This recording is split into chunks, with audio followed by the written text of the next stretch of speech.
오늘은 시편 19편 1절로 14절 말씀을 본문으로 해서 하나님의 영광이라는 제목으로 하나님의 말씀을 선포하겠습니다. 2015년에 개봉한 마션이라는 영화가 있습니다. 화성, 태양, 수석, 지구, 목성, 화성할 때 그 화성인데요. 화성 탐사팀으로 참가했던 발음이 안 되네요. 이렇게 화성 탐사팀으로 참가했던 사람 중에 여기 사진에 나와 있는 이 사람이 주인공인데요. 주인공이 모래폭풍으로 인한 불의의 사고를 당하고 같은 팀원들은 주인공이 모래폭풍에 휘말리고 연락도 되지 않아서 당연히 죽었을 것이라 생각하고 그대로 지구로 복귀합니다. 나중에 그가 정신을 차리고 연락을 했을 때는 이미 우주선은 지구로 복귀하는 중이었고 다시 그를 태우고 돌아가기에는 연료가 부족하기에 우주선은 그대로 지구로 복귀하였고 이 사람을 다시 태우기 위해서 우주선을 정비하고 연료를 채워서 다시 화성으로 돌아가야 됩니다. 화성에 홀로 남게 된 주인공은 화성 기지에서 채소를 키워서 식량을 채우고 또한 어떻게든 화학 반응을 통해서 물을 만들어 마시는 등 갖은 고생 끝에 겨우 구조가 됩니다. 우리는 놀라운 일, 위대한 일을 이루어가기를 원합니다. 하나님 앞에 기도하기를 원합니다. 너는 내게 부르짖으라 내가 크고 은밀한 일을 보이리라는 말씀처럼 그 크고 은밀한 일을 우리는 역사에 길이 남을 위대한 일들을 하는 것이다 라고 착각을 하는 경우가 있습니다. 그러나 진정한 기적은 무엇일까요? 바로 평범한 일상입니다. 한국 문학계의 거장이셨던 고 박완서 선생님의 일상의 기적이라는 글을 잠깐 읽어드리겠습니다. 덜컥 탈이 났다. 유쾌하게 저녁 식사를 마치고 귀가했는데 갑자기 허리가 뻐근했다. 자고 일어나면 낫겠거니 대수롭지 않게 여겼는데 웬걸 아침에는 침대에서 일어나기조차 힘들었다. 그러자 하룻밤 사이에 사소한 일들이 굉장한 일로 바뀌어버렸다. 세면대에서 허리를 굽혀 세수하기, 바닥에 떨어진 물건을 줍거나 양말을 신는 일, 기침을 하는 일, 앉았다가 일어나는 일이 내게는 더 이상 쉬운 일이 아니었다. 아프기 전과 후가 이렇게 명확하게 갈리는 게 몸의 신비가 아니고 무엇이냐. 우리는 하늘을 날고 물 위를 걷는 기적을 이루고 싶어 안다라며 무리를 한다. 땅 위를 걷는 것쯤은 당연한 일인 줄 알고 말이다. 사나흘 동안 노인네처럼 파스를 붙여보고 물리치료도 받아보니 알겠다. 타인에게 일어나는 일은 나에게도 일어날 수 있는 일이라는 것을. 오늘도 일상에 감사하며 살자. 지금 감사를 느끼고 계시는지. 우리들이 입으로는 감사를 외치지만 진정으로 느끼는 사람은 적은 것 같다. 눈, 코, 입 다 가지고 두 다리로 걸어다니면서 공기를 공짜로 마시고 있다면 하루에 860만 원씩 버는 셈입니다. 우리들은 51억짜리 몸에 하루에 860만 원씩 공짜로 받을 수 있으니 얼마나 감사할 일인가요? 그런데 왜 우리는 늘 불행하다고 생각하는 걸까요? 그건 욕심 때문이겠지요. 감사하지 못하는 사람에게는 기쁨이 없고 기쁨이 없으면 결코 행복할 수 없습니다. 감사하는 사람만이 행복을 누릴 수 있고 감사하는 사람은 행복이라는 정상에 이미 올라가 있다고 생각합니다. 어떻게 공감이 되십니까? 네. 하나님은요, 우리 인간 한 사람 한 사람을요, 이 세상 천지보다 더 귀하대요. 우리 장순례 권사님이요, 이 지구보다 귀하다고 말씀하고 계세요. 아멘. 우리 장순례 권사님은요, 나는 그냥 돈도 못 버는 그냥 늙은이요 라고 말씀하시지만 하나님께서 하루에 860만 원씩 부어주시는 거예요. 권사님이 병드시고 의식이 없어서 아멘. 우리 권사님이 병들어서 병원에 입원하시면요 하루에 860만 원씩 들어가는 거예요. 우리 전도롱 권사님은요 하나님을 이 세상에서 가장 사랑하신대요. 아멘이시죠?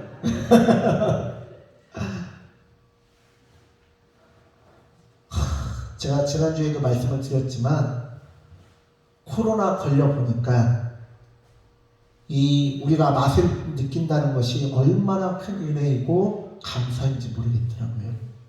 코로나 걸려보니까 맛을 느끼고 냄새를 맡는다는 것 자체가 얼마나 크신 하나님의 은혜인지 모르겠어요.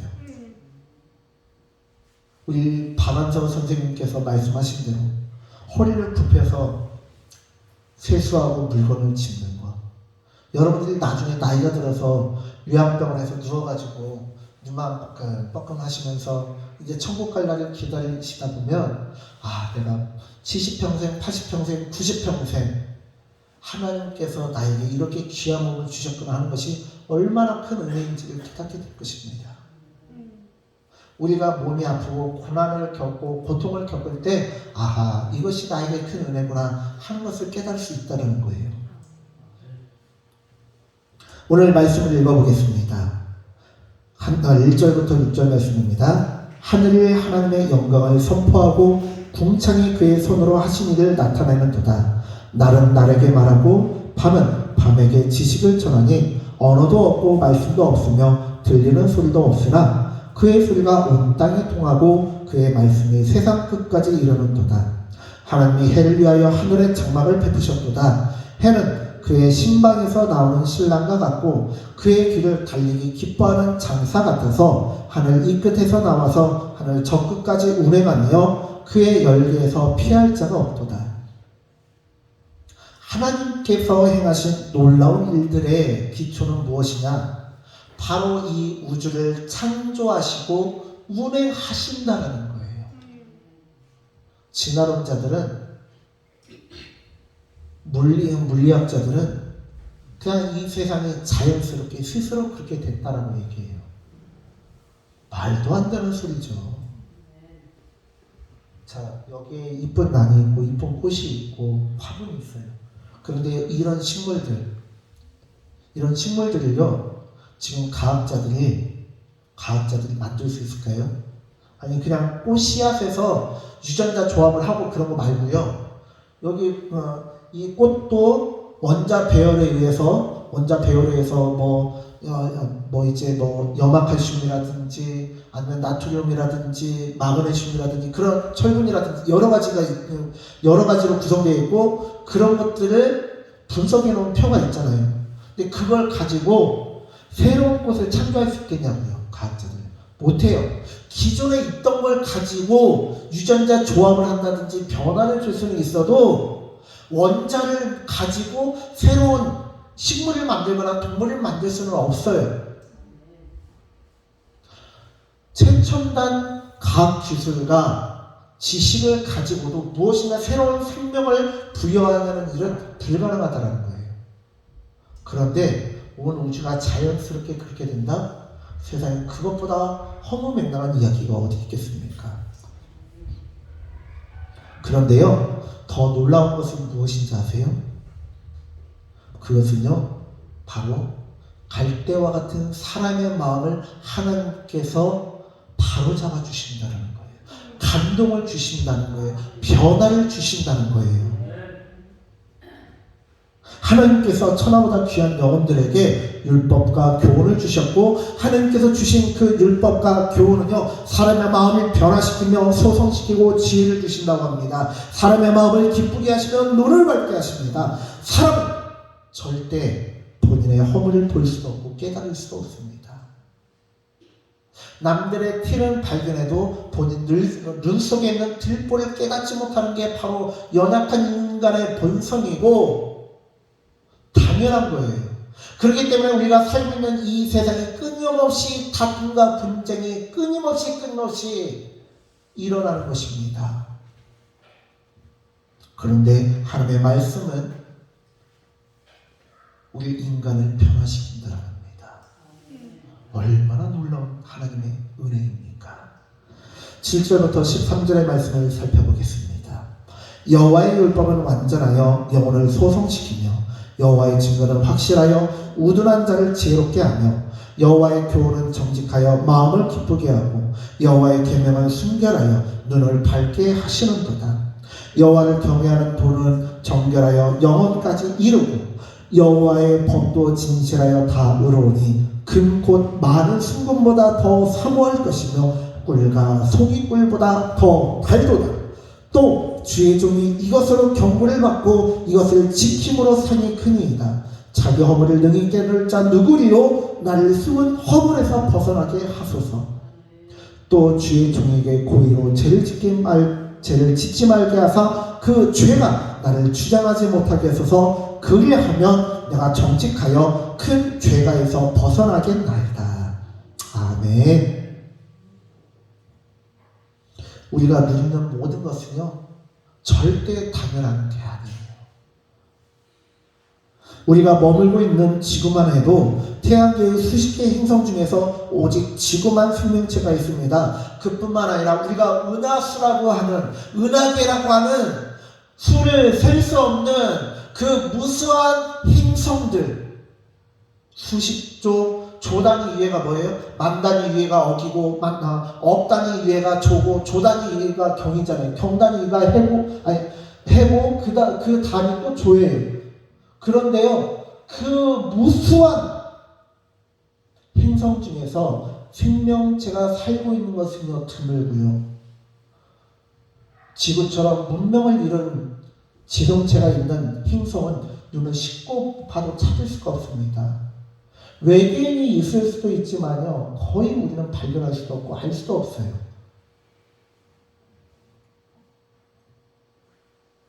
과학자들은, 하나님을 부정하는 과학자들은 어떻게 해서든지 하나님을 부정하고 지구와 똑같은 조건의 행성은 물이 있고 나무가 있고 공기가 있고 생명체들이 있을 것이다 라면서 열심히 조사를 하고 우주선을 보내고 만원경으로 관측을 하지만요, 아직까지 생명체가 살고 있는 행성은 찾지 못하고 있습니다. 지구와 비슷한 조건을 가진 별들이 무수히 많지만 별들을 관측하면 관측할수록 이 지구가 하나님의 손길을 머문 축복받은 땅이라는 것을 더 반증할 뿐입니다.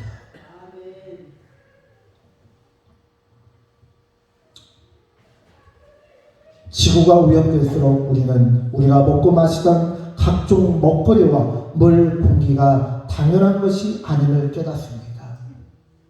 우리가 나이가 들고 병이 들고 건강이 악화될수록 우리는 건강이 당연한 것이 아님을 깨닫습니다.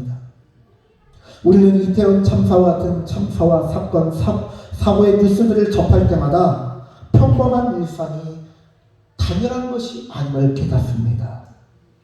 우리는 러시아, 우크라이나 전쟁을 보면서 대한민국의 평화가 당연한 것이 아님을 깨닫고요. 우리는 고통의 시간을 통과하면서 평안이 당연한 것이 아님을 깨닫습니다. 우리가 해외를 나가지 않고 해외 뉴스를 보지 않아서 그렇지, 여러분 지금 미얀마 어떻습니까? 스리랑카가 아니죠. 스리랑카죠. 어떻습니까? 지금 나라가요, 폭동이 일어나고 나라가 완전히 마비됐어요. 미얀마와 스리랑카는요. 지금 전기도 차단됐고요. 대통령도 그냥 그래 미안하다 내 책임이다 하면서 해외로 도피해버렸어요. 총책임자가 없어요. 나라가 무지공산이 되어버리고 누군가 책임지고 나라를 이끌어갈 사람들이 없습니다. 폭동을 일으키고 대통령 궁을 점령하고 이 국회의사당을 점령했지만요, 누구 하나 책임지는 사람도 없고 책임질 수 있는 사람도 없어요. 대한민국도 그러한 상황이 될 수 있었지만 하나님께서 여기까지 인도하셨잖아요. 우리가 지금 누리는 평화가, 우리가 지금 누리는 이 행복이 당연한 것이 아님을 우리는 깨닫고 하나님께 감사해야 합니다.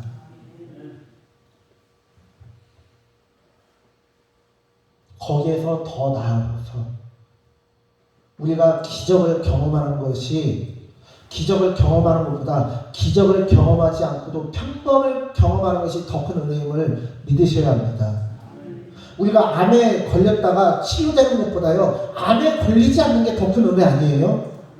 우리가 부도에 걸렸다가 부도가 났다가 우리 집안이 풍지박산 나고 회복되는 것보다 풍지박산이 나지 않고 평화를 누리는 게 더 큰 행복 아니에요? 부도가 나지 않고 그냥 소소하지만 지금 이대로의 일상을 보내는 게 더 큰 은혜 아닙니까? 그런데요, 거기에서 한 단계 더 나가서 우리가 이제는 고난과 고통도 감사할 수 있어야 됩니다.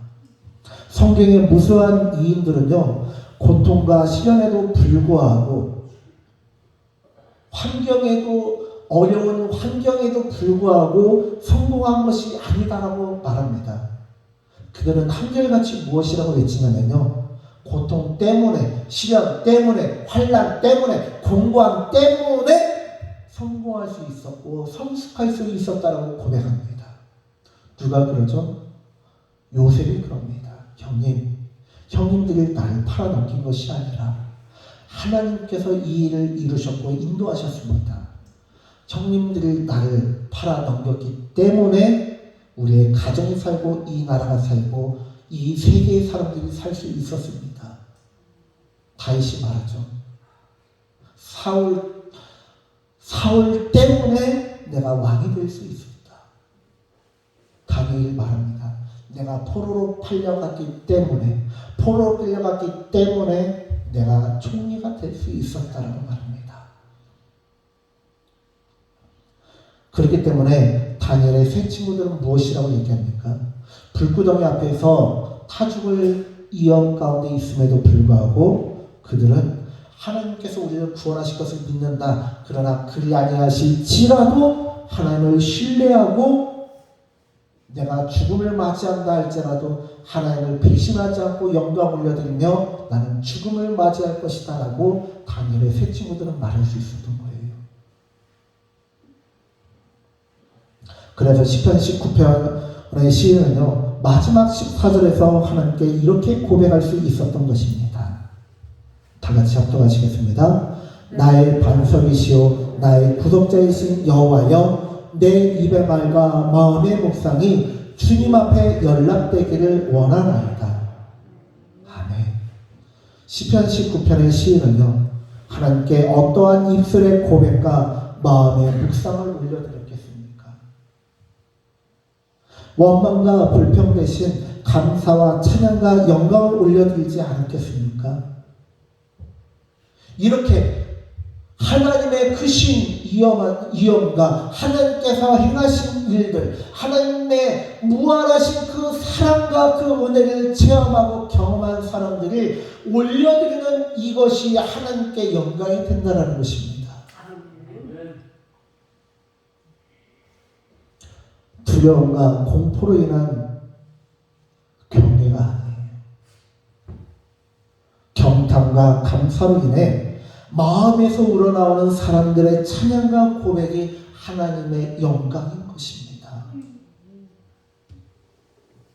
우리가 누군가 진심을 다한 그런 경배와 찬양을 하나님께 올려드릴 수 있겠습니까? 신에게 올려드릴 수 있겠습니까?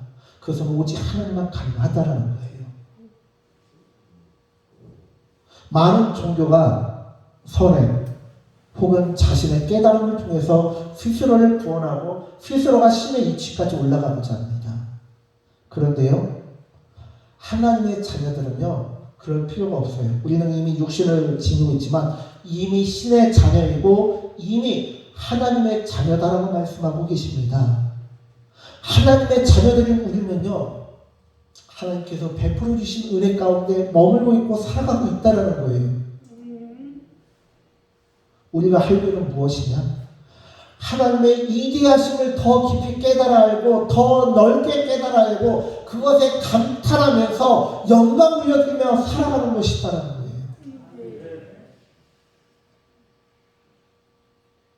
하나님이 행하신 일을 감탄하게 되면 어떻게 하느냐? 우리는 그것을 따라 살고자 하는 거예요. 하나님을 따라 살고자 하고 하나님의 그 은혜를, 하나님의 말씀을, 명령을 지키고자 하는 거예요. 우리가 죄를 짓지 않고자 몸부림치는 것이 아니고요. 하나님을 사랑하기 때문에 하나님의 말씀대로 살아가고자 발버둥칠 때 우리의 영혼이 하나님을 더 닮아간다는 것입니다. 하나님을 더 기쁘시게 하고 하나님께서 기뻐하는 영광의 삶을 살아갈 수 있다는 것입니다. 그렇기 때문에 시편의 시인들은요, 하나님 앞에 이러한 영광과 감사를 올려드릴 수 있었고요. 그렇기 때문에 시편에 이 시인들, 그리고 성경의 저자들, 성경에 나와 있는 많은 인물들은요, 이것을 깨달았기 때문에 하나님께서 나에게 환난이 없는 평범한 일상을 주셔도 이것이 기적보다 더 큰 기적임을 믿고 감사하며 영광을 올려드릴 수 있었고요. 환난이 오고 고난이 오고 고통이 오고 공고함이 몰려온다 할지라도 이것이 나를 쓰러뜨리고 넘어뜨리는 것이 아니라 오히려 하나님을 더 깊이 체험하고 더 깊이 알아가고 더 깊이 사모하게 만드는 하나님의 놀라운 은혜와 섭리임을 깨닫고 영광을 올려드릴 수 있었다는 것입니다. 그렇기 때문에 성경의 인물들은요, 폭풍이 몰려와도 흔들리지 않을 수 있었어요. 그렇기 때문에 성경의 인물들은요, 환난이 와도 넘어지지 않았습니다. 잘 될 때 교만하지 않아요. 왜? 자신의 노력도 들어가 있지만 그것보다 더 하나님의 크신 은혜가 크게 작용한 것임을 알기 때문에 잘 나가고 성공해도 교만하지 않고요. 방심하지 않고요. 실패와 넘어짐, 무너짐을 경험한다 할지라도 그것으로 인하여 좌절하지 않고 쓰러지지 않는다는 거예요. 왜? 이것을 통하여 하나님께서 이루실 일을 믿기 때문에 그렇습니다. 그렇기 때문에 성경의 인물들은 언제 어느 순간 하나님만 바라봤고요. 그렇기 때문에 하나님을 믿는 사람들은요, 이 세대가 감당치 못할 세대가 되는 것입니다. 사랑하는 성도님들, 우리는 하나님께 이러한 마음의 묵상과 입술의 고백을 올려드리고 계십니까? 바라기는 하나님께 우리가 올려드릴 수 있는 최고의 찬양과 고백과 영광을 올려드리는 우리 모두가 되시기를 간절히 축원합니다. 기도하겠습니다. 하나님, 우리가 오늘 주님의 말씀을 살펴보았습니다. 주님, 시편 19편의 시인은 하나님 앞에 아름다운 찬양과 영광과 감사를 찬양을 올려드립니다. 우리 또한 인생을 경험하는 경험일수록 이 세상을 살아갈수록 하나님께 영광을 올려드리며 하나님의 뜻대로 살아가는 우리 모두가 되게 하여 주시옵소서. 하나님을 기쁘시게 할 뿐만 아니라 하나님을 닮아가며 하나님과 동행하며 하나님의 손을 붙잡고 살아가는 우리 모두가 되게 하여 주시옵소서. 감사드리며 예수님의 이름으로 기도드렸습니다. 아멘.